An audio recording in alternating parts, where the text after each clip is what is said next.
Hello friends, welcome to Jyothi Prasanna tips. ఈరోజు recipe tomato rava dosa ఎలా తయారు చేసుకోవాలో చూద్దాము. ముందుగా మనము ఉప్మా రవ్వను ఒక కప్పు తీసుకోవాలి. ఇలా ఉప్మా రవ్వ, బొంబాయి రవ్వ అని కూడా అంటారు. ఇలా తీసుకొని ఒక కప్పు తీసుకుని ఒక కప్పు పెరుగు కానీ లేదా మజ్జిగ కానీ ఒక కప్పు తీసుకోవాలి.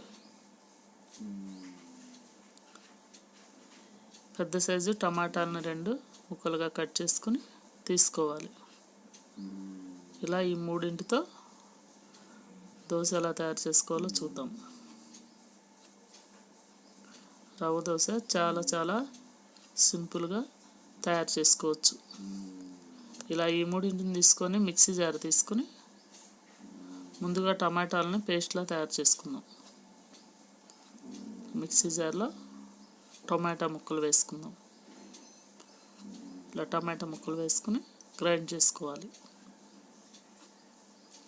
ఇలా మెత్తగా అయిపోయింది కదా. ఇప్పుడు ఇందులోనే రవ్వను వేసుకోవాలి. ఇలా ఉప్మా రవ్వ వేసుకుని కొద్దిగా ఈ మజ్జిగను వేసుకుంటూ గ్రైండ్ చేసుకోవాలి. మెత్తగా గ్రైండ్ చేసుకోవాలి. ఇలా రెడీ అయిపోయింది. ఇలా దోశ పిండిలాగా రెడీ చేసుకోవాలి. కావాలంటే కొద్దిగా వాటర్ కూడా పోసుకోవచ్చు. ఇలా రెడీ అయిపోయింది. ఇప్పుడు దీన్ని ఒక బౌల్లోకి తీసుకుందాము. ఇలా ఒక బౌల్లోకి తీసుకుని ఇప్పుడు ఇందులో రుచికి సరిపడా సాల్ట్, కొద్దిగా సోడా ఉప్పు వేసుకోవాలి. 1/2 టీ స్పూన్ సోడా ఉప్పు వేసుకుంటే దోశ చాలా బాగా వస్తుంది. ఇలా వేసుకొని బాగా కలుపుకోవాలి. కావాలంటే కొద్దిగా వాటర్ వేసుకోండి. ఇలా బాగా కలుపుకొని స్టవ్ మీద ప్యాన్ పెట్టుకొని ఇలా దోశని పల్సగా వేసుకోవాలి. ఇలా వేసుకుని చూడండి, వేగిపోయింది.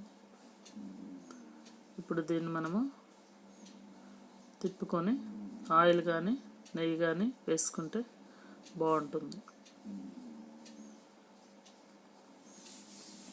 కొద్దిగా ఆయిల్ వేసుకుంటున్నాను. చాలా సింపుల్గా రెడీ అయిపోయింది కదా టమాటో రవ్వ దోశ రెడీ అయిపోయింది. ఇప్పుడు మనము ప్లేట్లోకి తీసుకుందాం. ప్లేట్లోకి తీసుకుని అలాగే మరొక దోశ కూడా వేద్దాము.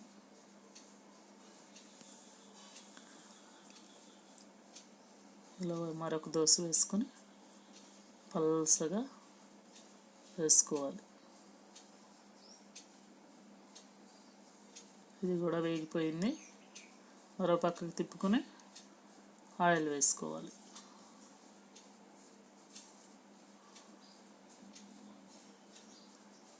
చాలా సింపుల్గా